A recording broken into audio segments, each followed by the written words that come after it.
नहमाया की पुस्तक अध्याय 9। नहमाया की पुस्तक अध्याय 9। पाप का अंगीकार। फिर उसी महीने के 24वें दिन को इस्राएली उपवास का टाट पहने और सिर पर धूल डाले हुए इकट्ठे हो गए। तब इस्राएल के वंश के लोग सब अन्य जाति के लोगों से अलग हो गए और खड़े होकर अपने अपने पापों और अपने पुरखाओं के अधर्म के कामों को मान लिया। तब उन्होंने अपने अपने स्थान पर खड़े होकर दिन के एक पहर तक तो अपने परमेश्वर यहोवा की व्यवस्था की पुस्तक पढ़ते और एक और पहर अपने पापों को मानते और अपने परमेश्वर यहोवा को दंडवत करते रहे। और यीशु, बानी, कदमीएल, शबन्याह, बुन्नी, शेरेब्याह, बानी और कनानी ने लेवियों की सीढ़ी पर खड़े होकर ऊंचे स्वर से अपने परमेश्वर यहोवा की दुहाई दी। फिर यीशु, कदमीएल, बानी, हशबन्याह, शेरेब्याह, होदियाह, शबन्याह और पतह्याह नाम लेवियों ने कहा, खड़े हो, अपने परमेश्वर यहोवा को अनादिकाल से अनंत काल तक धन्य कहो और तेरा महिमा युक्त नाम धन्य कहा जाए, जो सब धन्यवाद और स्तुति से परे है। तू ही अकेला यहोवा है। स्वर्ग वरन सबसे ऊंचे स्वर्ग और उसके सब गण और पृथ्वी और जो कुछ उसमें है और समुद्र और जो कुछ उसमें है, सबों को तू ही ने बनाया है और सबों की रक्षा तू ही करता है। और स्वर्ग की समस्त सेना तुझी को दंडवत करती है। हे यहोवा, तू ही वही परमेश्वर है जो अब्राहम को चुनकर कसदियों के ऊर नगर में से निकाल लाया और उसका नाम इब्राहिम रखा और उसके मन को अपने साथ सच्चा पाकर उससे वाचा बांधी कि मैं तेरे वंश को कनानियों, हित्तियों, एमोरियों, परिज्जियों, यबूसियों और गर्गिशियों का देश दूंगा। और तूने अपना वह वचन पूरा भी किया, क्योंकि तू धर्मी है। तूने मिस्र में हमारे पुरखाओं के दुख पर दृष्टि की और लाल समुद्र के तट पर उनकी दोहाई सुनी। और फिरौन और उसके सब कर्मचारी वरन उसके देश के सब लोगों को दंड देने के लिए चिन्ह और चमत्कार दिखाए, क्योंकि तू जानता था कि वे उससे अभिमान करते हैं। और तू अपना ऐसा बड़ा नाम किया जैसा आज तक वर्तमान है। और तूने उनके आगे समुद्र को ऐसा दो भाग किया कि वे समुद्र के बीच स्थल ही स्थल चलकर पार हो गए, और जो उनके पीछे पड़े थे उनको तूने गहरे स्थानों में ऐसा डाल दिया जैसा पत्थर महाजल राशि में डाला जाए।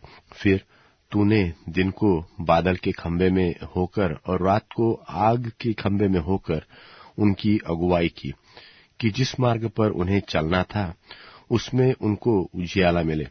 फिर तूने सीनै पर्वत पर उतरकर आकाश में से उनके साथ बातें की और उनको सीधे नियम, सच्ची व्यवस्था और अच्छी विधियां और आज्ञाएं दी, और उन्हें अपने पवित्र विश्राम दिन का ज्ञान दिया और अपने दास मूसा के द्वारा आज्ञाएं और विधियां और व्यवस्था दी, और उनकी भूख मिटाने को आकाश से उन्हें भोजन दिया, और उनकी प्यास बुझाने को चट्टान में से उनके लिए पानी निकाला, और उन्हें आज्ञा दी कि जिस देश के तुम्हें देने की मैंने शपथ खाई है उसके अधिकारी होने को तुम उसमें आओ। परंतु उन्होंने और हमारे पुरखाओं ने अभिमान किया और हठीले बने और तेरी आज्ञाएं न मानी और आज्ञा मानने से इनकार किया, और जो आश्चर्य कर्म तूने उनके बीच किए थे उनका स्मरण न किया, वरन हठ करके यहाँ तक बलवा करने वाले बने कि एक प्रधान ठहराया कि अपने दासत्व की दशा में लौटे। परंतु तू क्षमा करने वाला, अनुग्रहकारी और दयालु, विलंब से कोप करने वाला, करुणामय, अति करुणामय परमेश्वर है। तूने उनको न त्यागा, वरन जब उन्होंने बछड़ा ढालकर कहा कि तुम्हारा परमेश्वर जो तुम्हें मिस्र देश से छुड़ा लाया है वह यही है, और तेरा बहुत तिरस्कार किया।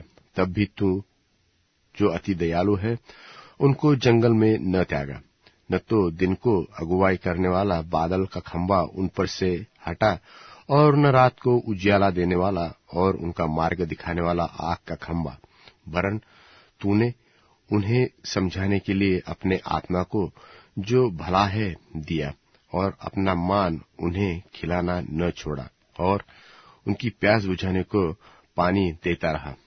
40 वर्ष तक तू जंगल में उनका ऐसा पालन पोषण करता रहा कि उनको कुछ घटी न हुए, न तो उनके वस्त्र पुराने हुए और न उनके पाँव के में सूजन हुए।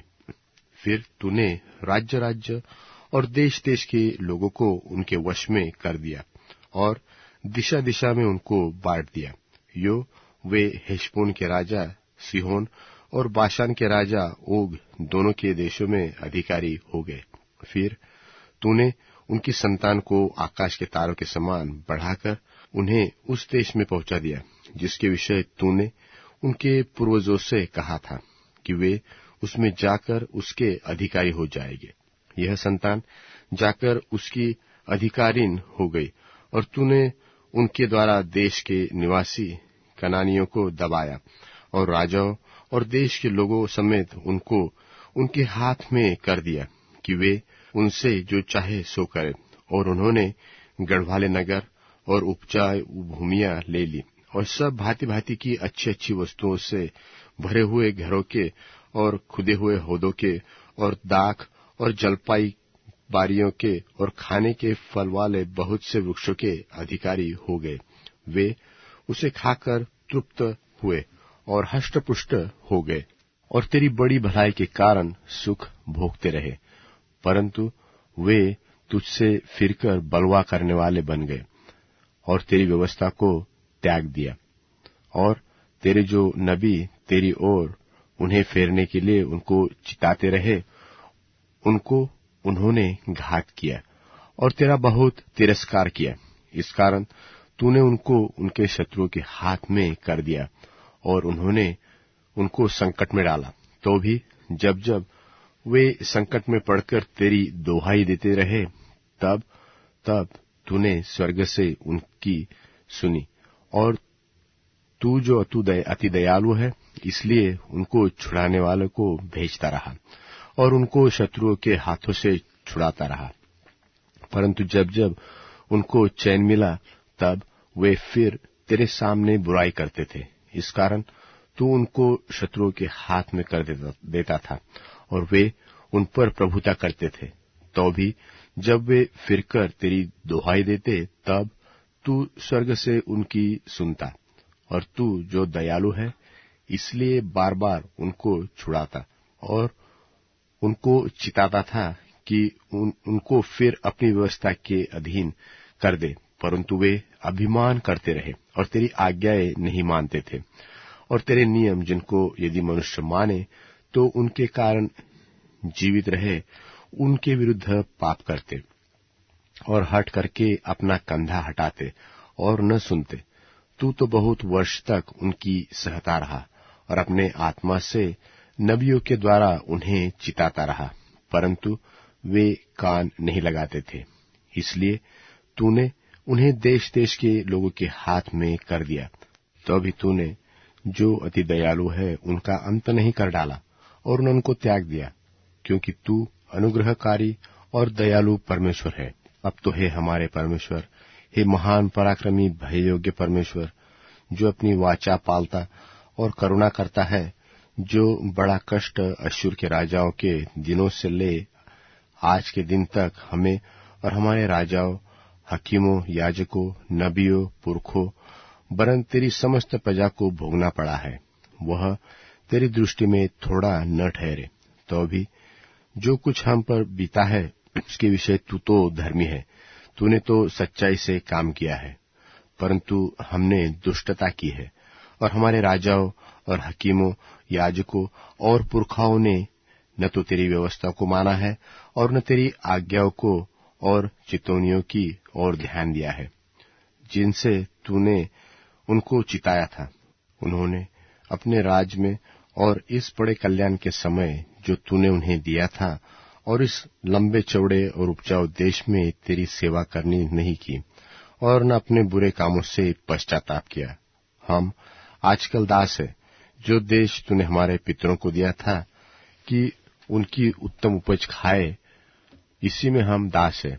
इसकी उपज से उन राजाओं को जिन्हें तूने हमारे पापों के कारण हमारे ऊपर उठाया है, ठहराया है, बहुत धन मिलता है, और वे हमारे शरीरों और हमारे पशुओं पर अपनी अपनी इच्छा के अनुसार प्रभुता जानते हैं। इसलिए हम बड़े संकट में पड़े हैं, और इस सब के कारण हम सच्चाई के साथ वाचा बांधते हैं और लिख भी देते हैं, और हमारे हकीम, लेवीय और याजक उस पर छापा लगाते हैं।